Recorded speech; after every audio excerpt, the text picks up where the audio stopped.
شهر رمضان الذي أنزل فيه القرآن هدى للناس وبينات من الهدى والفرقان. ایک مسئلہ آتا ہے وہ ہے شک، یوم شک کا روزہ.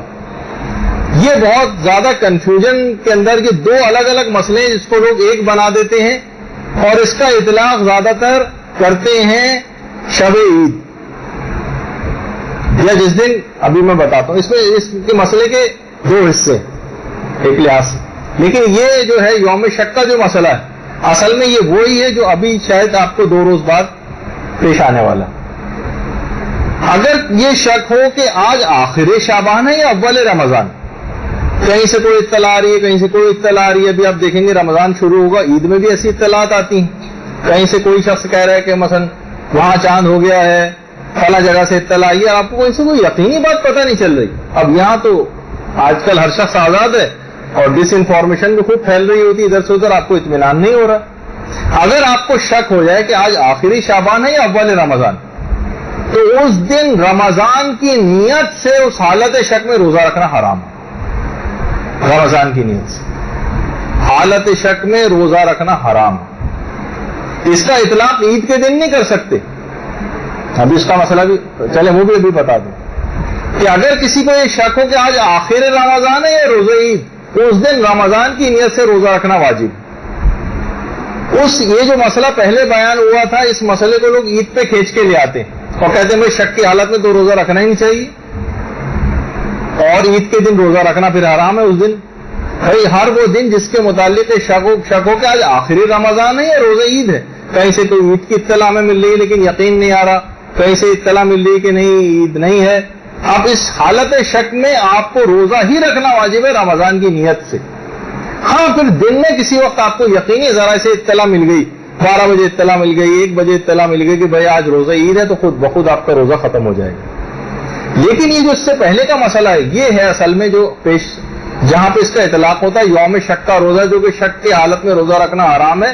وہ اس دن کے متعلق ہے کہ جس دن کے متعلق شک ہو کہ آج آخر شعبان ہے یا اول رمضان، اس دن رمضان کی نیت سے روزہ رکھنا حرام. اس دن پھر آپ کیا کریں؟ جیسے ہو سکتا ہے کہ یہ مسئلہ آپ کو پرسوں پیش آ جائے، کہیں سے کوئی اطلاع آ رہی ہے کہیں سے کوئی اطلاع آ رہی، کچھ پتہ نہیں چل پا رہا صحیح. تو کیا ہے، آپ اس دن اپنا کوئی بھی قضا روزہ رکھ لیں، اور اگر قضا روزہ آپ کے ماشاءاللہ سب نمٹ چکے تو اس دن مستحبی روزہ رکھ لیں. یہ مشورہ ہے آپ کو. ورنہ آپ چاہیں تو روزہ نہیں بھی رکھیں، روزہ نہیں رکھیں اور بعد میں اطلاع آ گئی کہ بھائی آج تو روزہ ہی تھا، تو اب آپ کو اس ایک روزے کی قضا کرنا پڑے گی. تو اب کیوں رمضان کے ہم اس میں جب روزے رکھنے ہی ہیں تو آپ منگل سے ابتدا کر دیجیے گا اس کی، چاہے کہیں سے اطلاع ملے یا نہ ملے. آپ اپنا کوئی واجب روزے کی نیت کر لیں، یا واجب روزہ نہیں ہے تو ہے. اب اس حالت شک میں آپ کو روزہ ہی رکھنا واجب ہے رمضان کی نیت سے. ہاں پھر دن میں کسی وقت آپ کو یقینی ذرا سے اطلاع مل گئی، 12 بجے اطلاع مل گئی، 1 بجے اطلاع مل گئی کہ بھائی آج روزہ عید ہے، تو خود بخود آپ کا روزہ ختم ہو جائے گا. لیکن یہ جو اس سے پہلے کا مسئلہ ہے یہ ہے اصل میں جو جہاں پہ اس کا اطلاق ہوتا ہے یوم شک کا روزہ، جو کہ شک کی حالت میں روزہ رکھنا حرام ہے. وہ اس دن کے متعلق ہے کہ جس دن کے متعلق شک ہو کہ آج آخر شعبان ہے یا اول رمضان، اس دن رمضان کی نیت سے روزہ رکھنا حرام. اس دن پھر آپ کیا کریں؟ جیسے ہو سکتا ہے کہ یہ مسئلہ آپ کو پرسوں پیش آ جائے، کہیں سے کوئی اطلاع آ رہی ہے کہیں سے کوئی اطلاع آ رہی، کچھ پتہ نہیں چل پا رہا صحیح. تو کیا ہے، آپ اس دن اپنا کوئی بھی قضا روزہ رکھ لیں، اور اگر قضا روزہ آپ کے ماشاءاللہ سب نمٹ چکے تو اس دن مستحبی روزہ رکھ لیں. یہ مشورہ ہے آپ کو. ورنہ آپ چاہیں تو روزہ نہیں بھی رکھیں، روزہ نہیں رکھیں اور بعد میں اطلاع آ گئی کہ بھائی آج تو روزہ ہی تھا، تو اب آپ کو اس ایک روزے کی قضا کرنا پڑے گی. تو اب کیوں رمضان کے ہم اس میں جب روزے رکھنے ہی ہیں تو آپ منگل سے ابتدا کر دیجیے گا اس کی، چاہے کہیں سے اطلاع ملے یا نہ ملے. آپ اپنا کوئی واجب روزے کی نیت کر لیں، یا واجب روزہ نہیں ہے تو ہے. اب اس حالت شک میں آپ کو روزہ ہی رکھنا واجب ہے رمضان کی نیت سے. ہاں پھر دن میں کسی وقت آپ کو یقینی ذرا سے اطلاع مل گئی، 12 بجے اطلاع مل گئی، 1 بجے اطلاع مل گئی کہ بھائی آج روزہ عید ہے، تو خود بخود آپ کا روزہ ختم ہو جائے گا. لیکن یہ جو اس سے پہلے کا مسئلہ ہے یہ ہے اصل میں جو جہاں پہ اس کا اطلاق ہوتا ہے یوم شک کا روزہ، جو کہ شک کی حالت میں روزہ رکھنا حرام ہے. وہ اس دن کے متعلق ہے کہ جس دن کے متعلق شک ہو کہ آج آخر شعبان ہے یا اول رمضان، اس دن رمضان کی نیت سے روزہ رکھنا حرام. اس دن پھر آپ کیا کریں؟ جیسے ہو سکتا ہے کہ یہ مسئلہ آپ کو پرسوں پیش آ جائے، کہیں سے کوئی اطلاع آ رہی ہے، کہیں سے کوئی اطلاع آ رہی ہے، کچھ پتہ نہیں چل پا رہا صحیح، تو کیا ہے آپ اس دن اپنا کوئی بھی قضا روزہ رکھ لیں، اور اگر قضا روزہ آپ کے ماشاءاللہ سب نمٹ چکے تو اس دن مستحبی روزہ رکھ لیں. یہ مشورہ ہے آپ کو، ورنہ آپ چاہیں تو روزہ نہیں بھی رکھیں، روزہ نہیں رکھیں اور بعد میں اطلاع آ گئی کہ بھائی آج تو روزہ ہی تھا تو اب آپ کو اسے ایک روزے کی قضا کرنا پڑے، تو اب کیوں رمضان کے ہم تو زیادہ بہتر دیکھیں ان تمام چکر بازیوں سے بچنے کا یہی ایک وہ ہے کہ آپ زیادہ بہتر یہ کہ آپ منگل جو اب آنے والا ہے اس دن یا تو قضا روزے کی نیت، قضا کی نیت سے، اگر کوئی قضا روزہ ہے تو اس نیت سے روزہ رکھ لیں، قضا نہیں ہے تو کسی مستحب نیت سے رکھ لیں. پھر اگر اس دن آپ کو پتہ بھی چل گیا کہ آج روزہ ہے تو وہ خود بخود ماہ رمضان کا روزہ شمار ہو جائے گا، آپ کو کوئی بات رمضان کسی روزے کی قضا بھی نہیں کرنی.